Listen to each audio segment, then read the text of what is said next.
Well, that was an interesting Raw. Hey, everybody.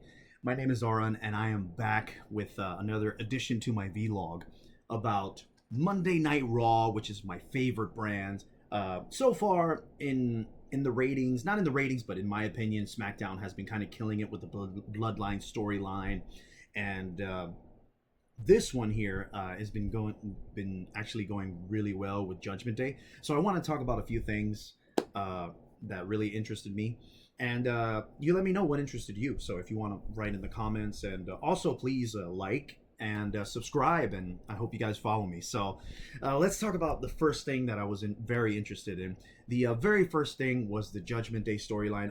I'm super glad it didn't take the whole entire show. So I was actually very happy that they condensed it in the beginning. It was like the beginning to like the middle section of the first hour. So it was a lot of fun. Rhea Ripley comes out, of course, as you can see right there, smoking hot. I mean, god damn, dude. I mean, Dom is a lucky fucking man, bro. Fucking bastard. So she goes in the ring and she starts talking mad shit. And then she said something about, like you stabbed me in the back, it wasn't deep enough or some shit like that. Kind of like a sexual reference. So that was a lot of fun. They're starting to get into that, like, I would always say that this era, aside from Vince, oh god, I don't want to know about that, but the this era right now, I would call it the Attitude Era 2.0. Well, we're striving towards that because apparently it's going to go to Netflix, and Netflix, there's no restrictions, no nothing. So, but it's getting close to the Attitude Era 2.0, and I'm super excited to see what's going to happen on Netflix. Are they going to curse? Are they gonna add a lot more sexual innuendos? Are they gonna like more risque? I'm not sure what's gonna happen, but I'm super excited about that. But yeah, so Rhea was talking mad shit, saying that basically, in a nutshell, Dom betrayed him, and she's gonna make him pay. And then Dom and Liv were shown in the crowd, of course, because they're heels, they're pussies. It's so good. I love these kind of heels because they're funny. Like they're funny to look at. I remember before, what was a good heel was a heel, very strong, very manly, taking out everybody, like like a Roman Reigns or like an Undertaker kind of heel when he was bad. But this was, I like these kind of heels, especially Dom. And same thing with Solo. Solo is kind of like that kind of heel, but he does have, I'd say some more credibility. Yeah, I'm having trouble saying that word. Credibility than Dom here, but they're the kind of heels that hide and take every opportune moment to strike them down. Those kind of bad guys exist. So I'm really enjoying them. So Dom and Liv are up in the crowd because they don't want to face Rhea in the ring, and they're just talking, and he gives an explanation as to why he betrayed her. And it's just I love how they're booing the shit out of him. It's so good. In my opinion, he's one of the best heels in the business right now. And I just love when he's like, oh, and he sounds like a child. That's what's so fucking funny about this. He's like, oh, she gives me tendies. She treats me like a man, and she's and all this stuff. It's so funny. And then when they're trying to boo him, they're like, boo, like fuck, and he's like, the hell may I run? Let me speak. Like such a bitch, and it's great. Dominic, you I like you, man. You're really good. And then what was interesting in that was that Liv started talking, and Liv started getting the heat that Dom has. So this is good. This is all a very good sign. This is all going great. So every time now, if you notice, every time Liv tries to speak, the crowd just starts booing the shit out of her now. So hopefully, maybe in the next Raw when she starts speaking again, maybe they'll share the heat and see where it goes from there. So they were talking, saying, oh yeah, like she's like saying, I have everything that you took from me, so I take yours. I have everything, and etc. And then Rhea says, "Oh yeah, we were just trying to find you, trying to see where you were."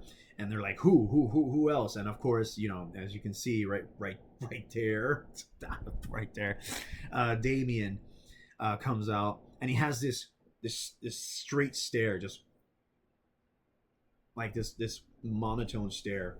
And then they turn around, and then they start fighting, and then Rhea gets out of the ring and starts chasing Liv in the backstage area, and then and so they're fighting back and forth, and then Damien and Dom come back, and then he's getting ready to choke slam him, I think, in the ring.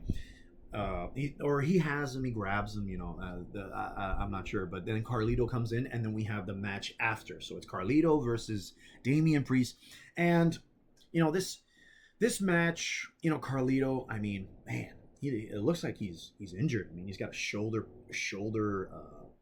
sling, and his shoes aren't right. I mean, I don't know what's going on with him, but the match was passable. It was good. It was just to make Damien look like a beast, and it worked. Damien Carlito got some interesting stuff, but yeah, it worked, and he became, he won. And then the Judgment Day started ganging up on him, and then Rhea came out, and when Rhea came out, Carlito went to her and is like, "Oh, wait, calm down. Look, listen." And it was hilarious because then she kicks him, and then he falls in the ground, and then Pat was like, I kicked him in the midsection." Yeah, I don't think so. She kicked him in the balls. She kicked Carlito in the balls, and then went in the ring and stopped Finn Balor from leaving. And of course, Damien was getting ready to do a super kick, and JD took it for him. And let me tell you something. JD is a great enhancement talent. He's really good at selling moves. So he got a super kick, and then he got a tremendous chokeslam from Damien. Damien pulled off a really good chokeslam. JD is one of the best. Is basically one of the best crash test dummies I've ever seen. So in the business, in the wrestling business there on WWE. So well done, JD, for selling it well. Good story all around. And then close to the end, when they were hugging, they started to hug. Priest and Rhea started hugging. They're like, the good faces. And then Dominic comes up from the turnbuckle and tries to do a double axe handle on both of them. And Damien grabs him, and he's getting ready to choke slam him. And then Rhea goes, "No, bring him to me. And he gets ready to do the that pump handle slam or drop or whatever. And when she tries, Liv this time saves Dom's life. So I actually like that. I like the fact that they both that they're both trying to, before I think Dom saved her, and then now she saved him. And what was pretty cool too was that if you notice that when Liv saved Dom, she almost fell on the ground, but Dom actually, Dom is really good at and he has good ring awareness. I guess that's what it's called. So he stopped her from falling on her ass, busting her ass. So, and then they went to the ramp, and it's Finn, Carlito, JD, and both of them, and they're like, "Oh yeah, the whole thing." And then there was an interview before after that, and it's Rhea, talking about they're like the dollar store Judgment Day, and Priest, he talks as well. Now Priest, my opinion about Priest, his stock is increasing, and they need Triple H needs to put more stock in them, but they need to fix, in my opinion, this is my opinion, guys, they need to fix his dialogue, because sometimes he hits in the dialogue, and you're like, "Oh damn, that's cool, that's cool, that's not bad." And then other times where it kind of falls flat, not too flat, not like oh, it's more like, "Oh, okay," not like, "Damn, dude, no." But once he works on has more experience with his mic skills, I mean, then he should be good to go. Rhea, of course, Rhea is on top of her shit, man. So well done, great storyline. I can't wait to see what's gonna happen next week for that, and then Bash at Berlin. So it's gonna be real sweet. So let's check out this other one. This is the other thing I wanted to talk about here: the Final Testament and the New Day with these two guys. I mean, I mean, I saw the match of Odyssey Jones and some jobber guy. I mean, I enhancement talent, and I was just like, what the heck? Good God, man! Odyssey Jones just destroyed this poor guy. I mean, he how much? I mean, he looks like 300 plus pounds, and he's just like rolling on him, and he's super athletic. This Odyssey Jones. So, of course, Odyssey won. This is just to make him look special, which it worked. You know, on Twitter, I was just like, "Good God, Jones, Jesus Christ!" So, and then the final testament came out, and they basically issued a challenge, I guess, for next week, where it's the New Day and Odyssey versus the New Testament. So they're basically replacing Big E because unfortunately Big E that accident really messed him up neck wise and back. I mean, damn, dude. I mean, will Big E wrestle again? It's hard to say. I would say never say never. Okay, never say never because Soraya came back to the wrestling business after a bunch of years after her surgery, and Daniel Bryan came back. After concussions and shit like that. So I mean, never say never. But will Big E come back anytime soon? No way, man. No way. I'm guessing maybe. Oh man, I would say 10 years, but that's a lot. Maybe shortening it to 8. I'm not sure, but yeah. So we got basically got New Day, New Odyssey Jones, and the New Testament. We're gonna see next week, and this was all right in my opinion. What do you guys think about this thing? Are you excited to see New Testament versus New Day and Odyssey Jones? I mean, we'll wait and see. So that's yeah. So the next thing I also wanted to talk about, let's see what we got here, was Bull Dallas doing his own thing right here. Bull Dallas and the whole situation with the Howdy character and the vignettes. I mean, I I'm so I actually like Bull Dallas. Bull Dallas has become so much better than what he had before with that gimmick of his. Because at the time when Vince McMahon was running him, he had that ridiculous gimmick that and it was just like, dude, nah, nah, man. I mean, it's you got to do something better. And Bo has been on point with the Howdy character and the whole thing with the Wyatt Six. So it's I'm so glad that he has this arc and he has this story and he has this gimmick going on because it's a lot better than the Bo Leave gimmick. And his acting chops. He's really good at acting this out, and I can't wait to see where we go from here. Maybe he's still fighting Chad Gable and his stable. Now apparently they're called American Made, which is okay. By the way, they did have a match with the Alpha Academy, and it was okay. Otis is good to see. Tozawa, I like Tozawa, and of course Hottie. God, when she got beat up by Ivy Nile, so yeah. But I'm super excited about Bull Dallas, and let's see where we take it from here. But the vignettes, I'm getting really tired of the vignettes, in my opinion. I want to see him fight. Hopefully, we'll get another match. Probably not next week because I think Triple H is saving Bo Dallas. He's using him as what Vince McMahon would call an attraction. So every once in a while, you see him around, but I would like to see him in the ring. So, all right. Yes. And now the next thing I wanted to talk about, which is what I'm looking forward to, is Randy and Gupta. Fuck yeah. So we got Randy and Gupta right in here. And they had a little spat, and I'm super excited to see Bash at Berlin. And basically telling him all the shit, he is Randy telling him he's a 14-time world heavyweight champion, which is pretty crazy. That's pretty good. And he's talking about his family. He's got beautiful kids. He's got a hot smoking wife and this and that. And then of course Gunther's telling him, like he's on point, like he's the champion, and he's it's this is good stuff.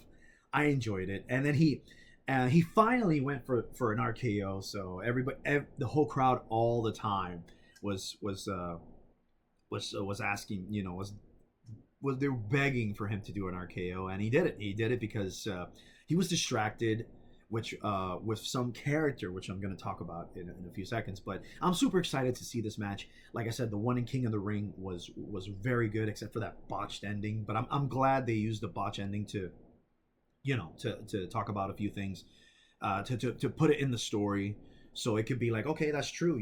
Randy never was pinned. So maybe in this next match at Bash of Berlin, we'll see what happens. But in my predictions, with Bash of Berlin, I'm pretty sure. Well, I'm not gonna say it yet. I'm gonna wait till the next Raw, and I'll see how it goes. But super excited about this. This was a good promo, a good skit section, and it was passable. It was good. Always good to see them, and and I liked. By the way, I also liked the fact that there was a lot of skits that led into things. No commercial breaks. It was kind of like, it was a good free flow into other segments. So the next segment I wanted to talk about here, let's see here, was Drew, CM Punk, and their feud going on. I mean, this was crazy. I mean, he came out. He came out and he distracted Gunther, and Gunther turned his back, which was kind of a rookie mistake, really. And Randy Orton got him with the RKO like that, boom, just like that. So, and like, as you can see, in the picture here, Gunther's down with his belt, and Randy's looking on as Drew was coming out to handle handle Gunther and Randy, because he's still in the world heavyweight champion. He's still in the world title picture, so he wants that title back. So I'm actually glad they kind of melded this together, because it's just to remind you guys, like, oh, he still wants that title. So Drew comes down, and he comes in, he without any even speaking, like, CM Punk just jumps out and starts beating the holy hell out of him, and then he gets the upper hand, and he takes out his belt, and he's getting ready to whip CM Punk, but then CM Punk gets it and starts whipping the shit out of Drew, and this was brutal. I mean, you could hear the whips just going boom, like bam, bam, bam. This is crazy shit. So Drew hightails it out of there, and then CM Punk keeps his strap, and he looks at it. He's like, oh yeah. So Bash at Berlin. I think they're gonna have another match. So this is part 2 of the matches that they're gonna have, and I'm thinking the matches would be a strap match. I think they're gonna go for a strap match, because it looks like they're gonna start whipping each other. That's my prediction for the match at Bash of Berlin. And the match I'm talking about is the one where they put on the wrists, and then they can't leave each other, because he keeps hightailing. Drew keeps leaving and running. So my guess is that they're gonna go for that. But all in all, this section was really good. I had fun with it.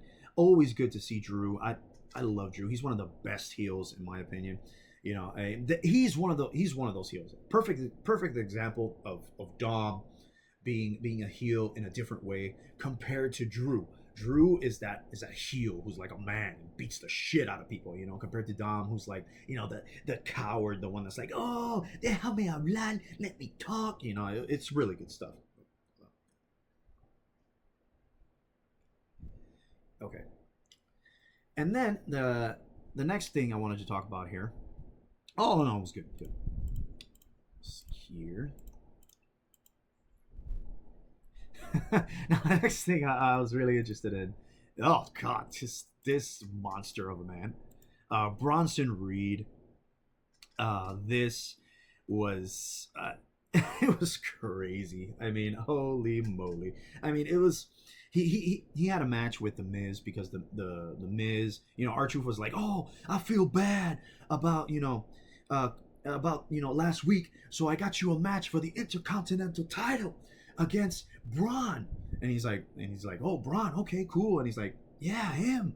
and it shows it's Bronson Reed, not Braun Breaker, and Miz is like, oh my god. And then of course that was a segment, backstage with Randy Orton, and Randy Orton showed up, was like, yeah, you're a two-time Grand Slam champion, Miz, you got this, and he's like, yeah, he's psyching up Miz. And then Truth is like, does he really got this? To Randy, and Randy goes, no, I don't know. So, that was pretty funny. So, but yeah, he fought the Miz. Of course, Bronson won. Miz, I give a lot of props for Miz. Miz is like, he's one of those wrestlers that's really good in the ring. Coming from like a reality TV show to where he is now, I appreciate the Miz really well, and he for putting over Bronson as well. Miz has the most losses of any wrestler in the WWE. That's what I heard. I don't know if that's official. You guys let me know in the comments. But yeah, like he had the most losses, but he's a two-time Grand Slam champion. He's won so many titles, so he's basically an all-around great wrestler. Especially in the ring. Like he doesn't hurt anybody. He hasn't hurt a single soul in the ring. So much props for that. I can see him definitely someday in the Hall of Fame. Definitely in the Hall of Fame. So, but yeah, and the match wins, and then he does the tsunami, and he keeps doing the tsunami. That's his gimmick now. He's doing the tsunami over and over and over and over again. So he does it to the Miz, and then everybody's coming out, the referees, and stuff like, no, stop, don't. All the referees are like super small, super. It's so funny. So they keep doing it, and then R-Truth comes in and is like, no, stop, and then they roll Miz out, and then out of nowhere, Bronson just does the tsunami on top of R-Truth while standing up, which is insane. It's just crazy to me. Like that looked pretty crazy. And he kept doing it over and over. Poor Truth. I mean, he's got his comeuppance, I guess, for what he did to the Miz, karma. But what was hilarious to me was that everybody was booing Bronson. Was like, boo, boo. But at the same time, it's like everybody was just like, boo, one more time though, one more time, boo, one more time, and he keeps doing it one more time. So, and then of course Adam Pearce, I don't know if you noticed, Adam Pearce was out there and he's like, stop right now. So I love Adam Pearce. His character, he does such a great job with that. So I'm very much appreciative with that. Good job, Adam. I like seeing him as a head figure, the general manager. So I don't know if you notice, if you catch it after like the third or fourth tsunami to R-Truth, Adam Pearce tells Bronson that he's been suspended. So I don't know if he's going to show up on Raw next week or not. But yeah, if you clearly see him, he goes, you're suspended, get out of here. So let's see what happens next week. Seth Rollins, no show. So it must be true that Seth Rollins has, chronic injuries, that come back over time. So, man, I hope Seth recovers. And I'm super excited to see what's going to happen with Bronson next week. I've always liked Bronson ever since he came to the roster. I didn't see him in NXT, but when I first saw him starting on Raw with the Intercontinental title picture and all that stuff, he's really good. So I want him to be that good at badass heel. So good job, Bronson. Good job, Adam. Good job, everybody. Miz, Truth, way to sell it. So good stuff. Alrighty, now this one here. Now, the last thing I wanted to talk about was this hell of a match. Great stuff from both of these guys. Sammy is a lovable guy. He's an all-around babyface. I mean, he's really good as a heel. I've seen him as a heel before, so he could do it. He could do it all. He could be a face. He could be a heel, and Sammy can sell really, really well. I mean, he can put people over. He's great at being the guy, being the man, and being enhancement talent as well. So Sammy's just all around really good, and he was great in this match with Braun Breaker. It's really good that Braun is working with Sammy. I'm pretty sure, like behind the scenes, like Sammy gives him tips, and Braun is always asking him, how do we do this? And even though on the camera, he's like this cocky little shit who's up and coming. He's like they're pushing him like as if he's a Brock Lesnar, Goldberg kind of character, but he wrestles. I mean, he wrestles really well. So And this was a 2 out of 3 falls match, and I was enjoying every bit of this. You know, Sammy doing flips and did the haluva kick. He got the first fall, and then Bronson got the other two pins. And there was a moment here in this match where Bronson picked up Sammy, and he had him here, and he threw him to the chair on the outside where the bell is, and he threw him like a lawn dart. I was just like, oh my god, so crazy. And then you see the replay of it, and he just goes, "Whoa!" It's just so crazy. So it was really good. And then of course, you know, he did the that sit down power bomb off the turnbuckle Sammy to Braun. So that looked pretty good. And then of course the Frankensteiner, you know, he Braun did a good job on that too. So far the Frankensteiner has been good. I'm pretty sure because I remember one time he slipped when he did it with Sheamus, and it looked really bad. I mean, I'm kind of glad they didn't hurt each other. So, but this was pretty good. And of course, you know, Braun won. A lot of people are saying that Braun should be Intercontinental because he's up and coming. But honestly, you know, if Sammy would have won this match, I would have been fine with it. I would have been fine, and then have another match, you know, at Bash of Berlin, where this kind of situation with Sammy and Braun, I think it would have been, you know, a lot of people don't like back and forth, titles being switched back and forth like that, you know. But you know, I gotta say, it's for this kind of situation, I wouldn't have minded to do it one more time, and then at Bash of Berlin just officially finish it with Braun winning the title, so they can have, you know, an even match, and then that's it. You know, have Braun fight somebody else. But you know, Braun winning again, it works as well. You know, a lot of people want to see Braun up front, so let's see what happens next with Braun and the Intercontinental title, and also let's see what happens with Sammy next. I don't know what's going to happen with Sammy because Sammy held the title for 90 days, so basically like half the month or almost half the month. I'm not sure. I'm sorry, half the year. So bravo on him. You know, great stuff. So let's see where we go with Sammy, and let's see where we go with Braun with this. But this was a good ending for the match, good beginning. The mid stuff, you know, Alpha Academy and all that shit, Testament, you know, that it's those kind of stories were interesting and passable. It wasn't bad. So nothing like Vince McMahon. You know, Vince McMahon at the time with the rest of the stuff was just cringe shit. Like I was just like, oh, I cannot see this. But all this stuff was watchable. All this was great.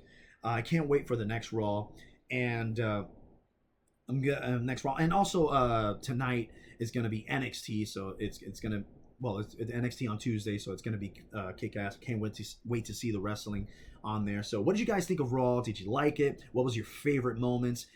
If I missed anything, let me know in the comment section. But please like, follow, or subscribe, or whatever the hell it is. I would really appreciate it, guys. So much love to the wrestling community and to the world. So later, guys. Peace.